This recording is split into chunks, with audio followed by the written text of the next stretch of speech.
Dito sa Papa Dudut Stories, ikaw ay hindi nag-iisa.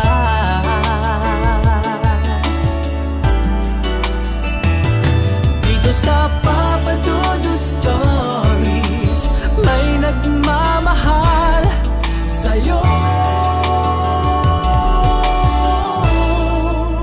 Papa Dudut Stories,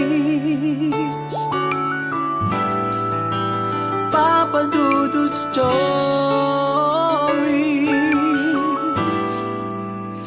Papa Dudut Stories.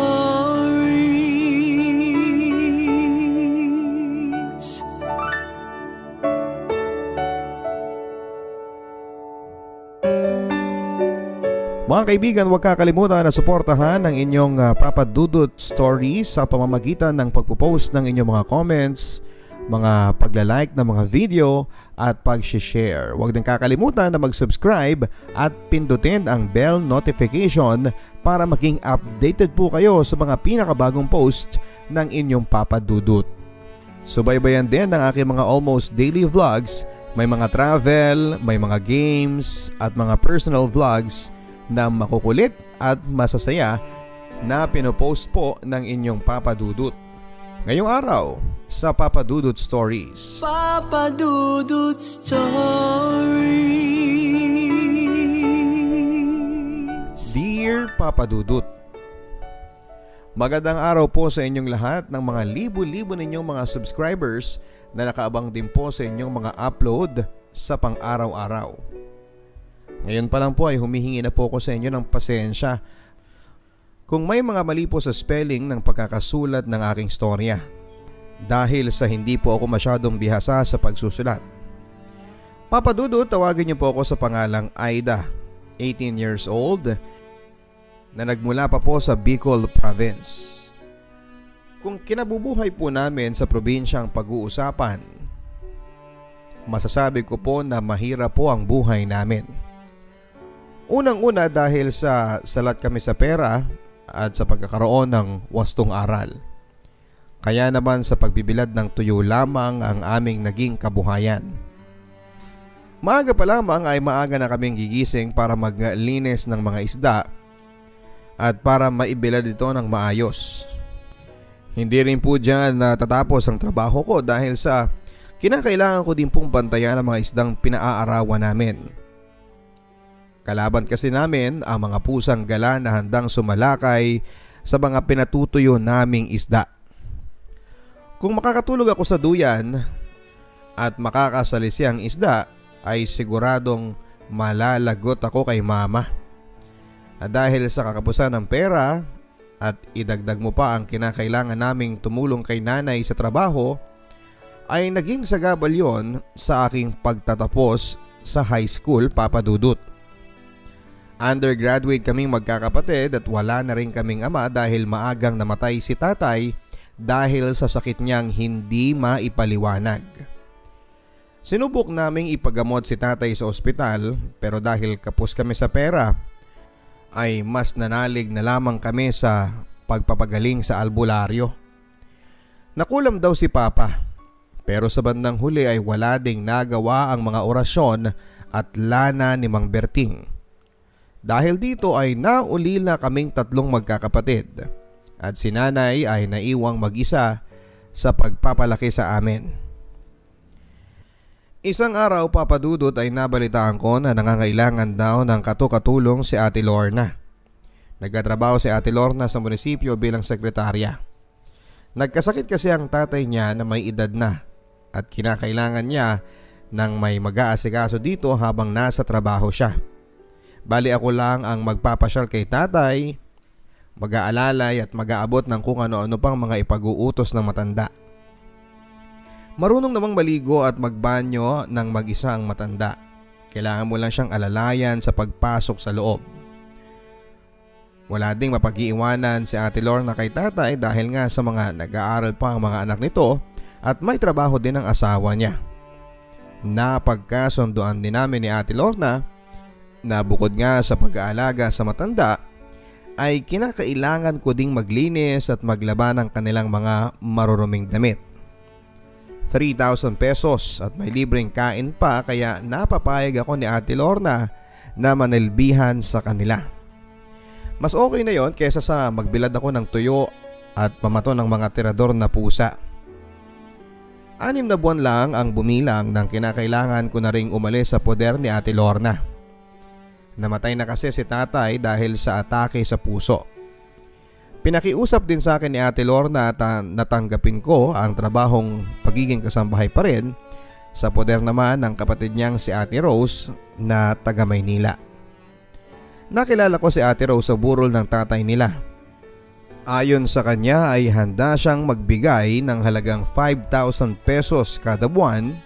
Ang gagawin ko lang ay all around katulong sa bahay nila. Madalas din daw na walang tao sa loob ng bahay nila, kaya mainam kung makukuha nila ako bilang kasambahay na magbabantay ng bahay nila. Malaki-laki na rin yung halagang 5,000 pesos, Papa Dudut. Pihadong makapagpapadala ako ng pera at makakapag-ipon ng dahil doon. Hindi naman ako magastos, kaya posibleng mangyari yon na makaipon ako. Isang backpack na naglalaman ng mga damit ko lamang ang tanging baon ko sa pagpunta sa Maynila. Nakisabay lang ako sa malaking sasakyan nila Ate Rose papunta sa kanila. Pero bago yon ay nagawa ko pang makausap si nanay ng masinsinan. Nagpangakuan lang kaming mag-ina na hindi ko sila pababayaan. Kapalit ng pangangatulong ko sa malayo ay pagbabalik eskwela naman ng 2 ko pang kapatid. Ikaw, paano ka anak? Kailan ka babalik sa pag-aaral mo? Seryosong tanong sa akin ni nanay. Nay, huwag niyo na po akong isipin. Ang mahalaga sa akin ay mapagtapos ko muna ang mga kapatid ko. Huwag kayong mag-alala. Mag-iipon po ako at kapag may sapat na akong pera, saka ako magbabalik sa eskwela. Naiiyak na ako habang sinasabi yon kay mama. Alam ko din kasi na anytime may aalis na ako para magpa-Maynila. At kung kailan ako muling makikipagkita sa kanya, hindi ko pa alam, Papa Dudut. Unang beses ko pa lamang na makarating sa Maynila at aaminin ko sa inyo na naging mahirap sa akin ang mga dumaang araw. Halimbawa nang isinama ako ni Ate Rose sa isang mall at kinakailangan naming sumakay sa escalator. Halos pagpawisan ako noon sa paghakbang ko sa baitang ng escalator. Pakiramdam ko kasi ay madadapa o masusubsob ako. Hindi ko din makakalimutan yung araw na may babaeng nagsungit sa akin dahil daw na traffic sila sa escalator dahil sa makailang beses kong paghinto bago tuluyang umapak sa escalator. Lahat ng mga kasunod ko ay galit na galit sa akin. Alam kong panibagong simula at pakikisama ang gagawin ko sa Maynila, Papa Dudut. Pero handa ako sa mga pagsubok na yon kahit pa ibang-ibang mga taong nakakasalamuha ko dito. Masyado silang mabilis magsalita at gumalaw na para bang kulang ang maghapon nila para sa kanilang pagtatrabaho. Pero kinaya ko. Alang-alang sa pamilya ko na umaasa sa buwanang kong pagpapadala. Pero ibang usapan na pala kapag hindi ko na makikita madalas at makakausap ang pamilya ko. Isang linggo din kasing panayang pag-iyak ko, Papa Dudut, dahil sa sobrang pagkamis sa mga kapatid at sa nanay ko. Siguro kung mayaman kami ay madali para sa akin ang lahat. Malamang nag-aaral ako at hindi ko na kailangan pang magtiis na malayo sa pamilya ko sa murang edad. Bagamat malapit na akong mag-edad 18 ay aaminin ko po sa inyo na hindi ako naging maingat para makaiwas sana sa mga ilang pagkakamali na hindi ko naman sinasadya. Tulad ang pagsusuot ng mga damit na manipis at butas-butas. Palibhasa ay lumaki ako sa bahay na puro kami babae kaya nasanay lamang ako na magsuot ng komportableng pananamit. Isang araw ay nanggagalaite si Ate Rose habang pinagsasabihan ako na dalaga na raw ako. At hindi maganda kung lalabas ako ng kwarto nang nakasuot na may mga butas-butas o tastas na mga damit. Palibasa din ay wala naman akong ibang damit kaya wala naman akong ibang pwedeng ipampalit. Madalas ay mga giveaways pa nga ang mga yon na paulit-ulit ko lang na nilalabahan at sinusuot kahit nga sira-sira na at manipis na. Nakita ko na lang na napapatawa si Kuya Arnold, asawa ni Ate Rose, habang pinagagalitan ako ng asawa niya. Isa pa, wala ka na sa probinsya na lahat ng mga tao doon kakilala mo. Hindi lahat ng makakakita sa iyo ng ganyan ang suot mo ay mauunawaan ka na wala kang ibang damit kaya ka nagsusuot ng mga butas-butas. Tingnan mo nga labas na yung pusod mo at kilikili mo. Mabuti na lang at si Kuya Arnold mo ang nagmamalasakit na magsumbong sa akin. Nanggagalaiting sabi pa ni Ate Rose. Naging maayos naman ang pagsisilbi ko sa mga amo ko, Papa Dudut. Hindi na rin naulit pa ang pambubuska sa akin ni Ate Rose dahil binigyan niya ako ng mga pinaglumaan niyang damit. Ginawa ko na lang pantulog yung mga sira-sira kong damit para naman hindi agad maluma ang bigay ni ate.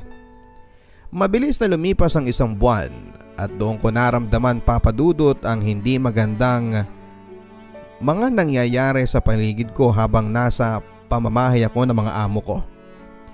Madalas kong naririnig ang pagtatalo ni na Ate Rose at Kuya Arnold nang dahil daw sa pagiging lasing ni Kuya at sa tuwing uuwi ito ng madaling araw.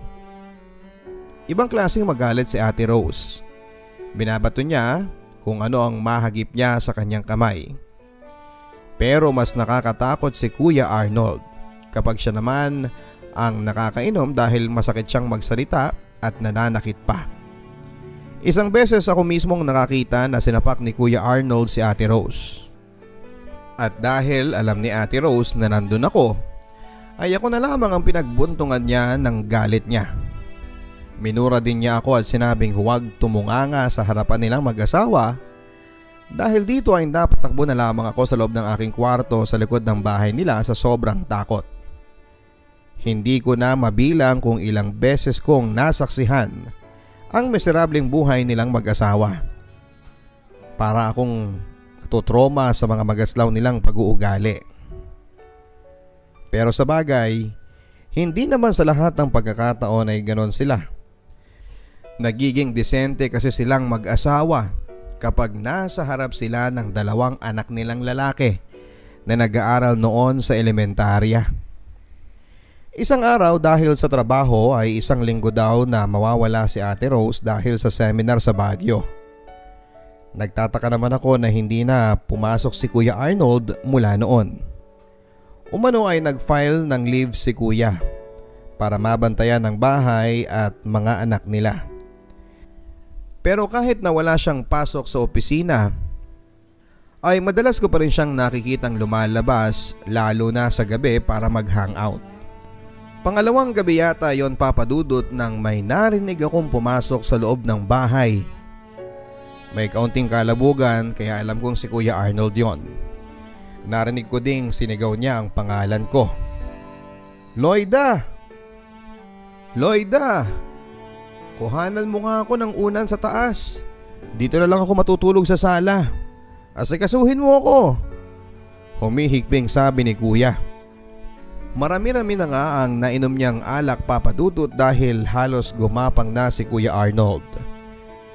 Parang unang beses ko lang siyang makita ng ganito kalasing dahil sumuka pa nga siya. Pagkatapos kong ibigay ang una na request niya at habang naglilinis ako ng sukal niya, ay nagulat na lamang ako nang hinubad nito ang mga damit niya. Hanggang sa brief na lang ang natira. Mainit! Mainit! Itutok mo sa akin ng electric fan. Na agad ko namang sinunod, Papa Dudut. Pero makalipas lamang ng isang minuto nitong pag-iingay ay nakatulog na ito na halos hubad na. Takot na takot ako noon, Papa Dudut, at hindi ko na alam ang gagawin. Bumilang pa ng isang oras bago ako nakatulog sa sobrang takot ko sa lasing na si Kuya. Paano ako maglilinis ng kusina kung makikita kong hubad si Kuya Arnold sa sala? Mabuti na lamang at pagpasok ko sa kusina ay wala na rin doon si Kuya Arnold. Malamang ay nakalipat na sa kwarto nila ni ate. Hindi na wala ang kaba sa akin ng sumunod na araw, Papa Dudut, dahil napapansin ko na laging nakatingin si Kuya Arnold. Araw ng paglalaba ko noon nang nakatingin lang si Kuya Arnold habang nagkukusot ako ng mga damit nila. O yung brief ko ha, gusto ko labang kusot yan. Huwag mo nang iwa-washing machine. Nakatitig lang siya sa akin hanggang sa matapos kong labhan ang damit niya. Miyerkules ng gabi nang sinabihan ako ni Kuya Arnold na sumunod daw ako sa kwarto nila. Pagpasok ko ay nakita kong nakadapa si Kuya sa kama na pang ibaba lang ang suot niya. Kabang-kaba ako noon, sabay turo niya sa akin ng efficacent oil na nakapatong sa tukador nilang mag-asawa. Marunong ka bang magmasahe? Sandali akong natahimik noon sa tanong niya. Bingi ka ba? Ang sabi ko, kung marunong ka bang magmasahe? Hindi po. Ganito, gayahin mo lang yung pagmamasaheng ginagawa sa amin ng nagsiservice dito sa bahay. Eto, imasahe mo yung likod ko. Siyempre, wala na akong ibang nagawa, Papa Dudut, kundi ang ihagod ng massage oil sa likod ni Kuya Arnold. Hanggang sa nahalata ko na lamang na mahimbing na siyang natutulog. Dinig na dinig ko pa nga ang paghihilik niya. Paalis na sana ako noon, Papa Dudut, nang bigla siyang nagising. Ang gusto niyang mangyari ay imasahe ko din daw ang maselang bahagi ng katawan niya. Halos manginig ako noon sa sobrang takot nang marinig ko yon, Papa Dudut. Naiyak na nga ako noon pero sinabihan pa niya ako na hindi daw siya magdadalawang isip. Nasaktan ako kapag hindi ko ginawa yon. Unang-una ay hindi pa rin po ako nagkakaroon ng boyfriend at wala po akong kaalam-alam sa gusto niyang ipagawa sa akin. Naiiyak na lamang ako habang ginagawa ko yon. Si Kuya Arnold mismo ang nagmumuestra kung ano ang gagawin ko. At noong magsawa na siya sa kakaiyak ko ay pinatigil na rin niya ako. Sinabi din niya sa akin na hindi ko pwedeng ipaalam kahit na kanino ang ginawa ko sa kanya, kung hindi ay malalagot daw ako. Iyak lang ako ng iyak, Papa Dudut, at hindi rin ako mapakali sa sobrang takot na anumang oras ay mas higit pa doon ang ipagagawa niya sa akin. Ilang gabing hindi ako makatulog hanggang sa wakas ay nagbalik na si Ate Rose sa bahay. Kumuha lang ako ng pagkakataon, Papa Dudut. Gusto ko nang umalis sa kanila dahil alam ko na hindi nga mabuting tao ang asawa niya. Nang makahanap na ako ng tiyempo para magpaalam at sabihin kay Ate Rose ang lahat ay bigla na lamang nagpakita mula sa likuran si Kuya Arnold. Totoo ba ang sinasabi nitong si Aida, Arnold? Mag-iingat ka sa pagbibintang mo sa akin, Aida, ha? Hindi pa ako nasisiraan ng ulo para ipagpalit ko ang asawa ko sa'yo. Isa kang malaking ipis kumpara sa ganda ng asawa ko. Sarkastikong sabi niya.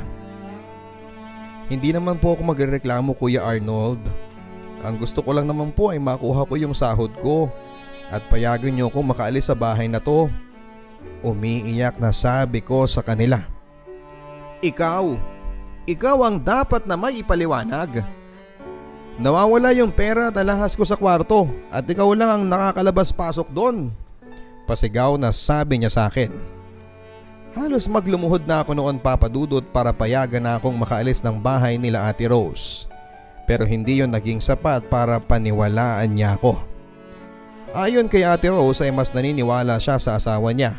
At ang tanging paraan lang daw para makaalis ako ay kung ilalabas ko ang mga ninakaw ko umano sa kanila. Kaya naman napilitan na akong idetalya ang pinagawa sa aking kahalayan ng asawa niya. Nakikita kong natatahimik si Ate Rose. Ramdam ko na hindi siya masaya sa mga naririnig niya. At habang nagsasalita pa ako noon ay isang malakas na sampal mula sa kanya ang lumapad sa mukha ko na nagpatigil sa akin. Sa huli, Papa Dudut, ay pinayagan din ako ni Ate Rose na makaalis ng bahay nila sa isang kondisyon. Wala ako ni isang gamit na dadalhin at tanging sarili ko lamang at damit ko ng mga sandaling yon. Hindi pa doon na kontento ang mag-asawa. Kinapkapan din nila ako at hinalughog ang buong kwarto ko. Wala naman silang nakitang anuman. At dahil nga dito ay napabuntong hininga na ako. Pasalamat na rin ako dahil hindi nagawa ni Kuya Arnold na taniman ako ng mga alahas na maaaring ikapahama ko. Marahil ay kinapos na rin siya ng oras para magawa yon. Nagpapasalamat ako kay Ate Lorna, ang dati kong amo na kapatid ni Ate Rose, dahil ito ang nagkumbinse sa kapatid niya para paalisin na lamang ako ng matiwasay sa pamamahay nila. Pinalayas ako ni Ate Rose sa sobrang inis niya sa akin. Pero mas kinampihan pa rin niya ang asawa niya hanggang sa huli, kaysa paniwalaan ako. Sa totoo lang ay hindi ko naman po hinihingi na mangyari yon dahil alam ko po na imposibleng ako ang paniwalaan niya. Pero ramdam ko din kay Ate Rose na pinapaniwala lang niya ang sarili niya sa kasinungalingan ng asawa niya dahil nga sa napapahiya na ito. Isang hakbang matapos kong makalabas ng gate ng bahay nila ay parang nakahinga na ako ng maluwang, Papa Dudut. Napaiyak na lamang ako sa sobrang kaligayahan. Agad ko ding kinuha ang padalang pera sa akin ni nanay mula din sa ipon niya. Mula daw yon sa perang pinapadala ko sa kanila buwan-buwan. Hindi ko na kasi nakuha ang huling sweldo ko kay Ate Rose, kaya naman kailangan kong manghingi ng pera sa bahay para may pamasahe ako pauwi sa amin. Makakapagsimula ka pa rin anak kahit maliit na tindahan at maliit na babuyan dito sa probinsya. Hindi na sayang lahat ng sakripisyo mo sa amin anak. Naiiyak na sabi sa akin ni nanay habang kausap ko siya sa cellphone. Hanggang sa ngayon, Papa Dudut, sa tuwing naaalala ko ang traumang sinapit ko sa murang edad, ay nagpapasalamat na lang ako na nakaligtas ako at nakauwi ng matiwasay sa pamilya ko. Pinangako ko sa sarili ko na hindi na ako babalik sa pangangamuhan dahil ayaw ko na muling maranasan ang mapagsamantalahan. Pinagsumikapan ko na lamang, Papa Dudut, ang munting negosyong aming binuksan ni nanay. Isang maliit na sari-sari store na nagiging sapat naman sa pang-araw-araw naming pangangailangan. Sa susunod pong pasukan ay mag-aaral pong muli ako sa high school. Hanggang sa muli, Papa Dudut, maraming salamat po sa pagpili po ninyong mabasa ang aking storya sa Papa Dudut Stories. Sana po ay may napulot po kayong aral sa kwentong nangyari po sa akin sa aking pangangamuhan dyan sa Maynila. Ang inyo pong kaibigan at kastorya, Aida. Ang buhay ay mahiwaga, laging may lungkot at saya. Sa Papa Dudut Stories, laging may karamay ka.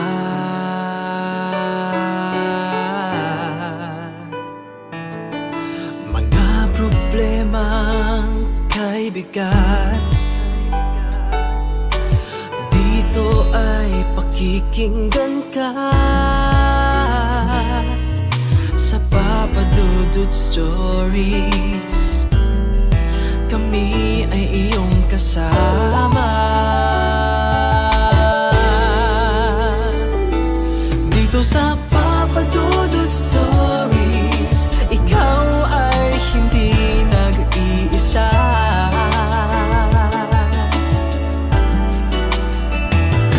Dito sa Papa Dudut Stories, may nagmamahal sa'yo. Papa Dudut Stories, Papa Dudut Stories.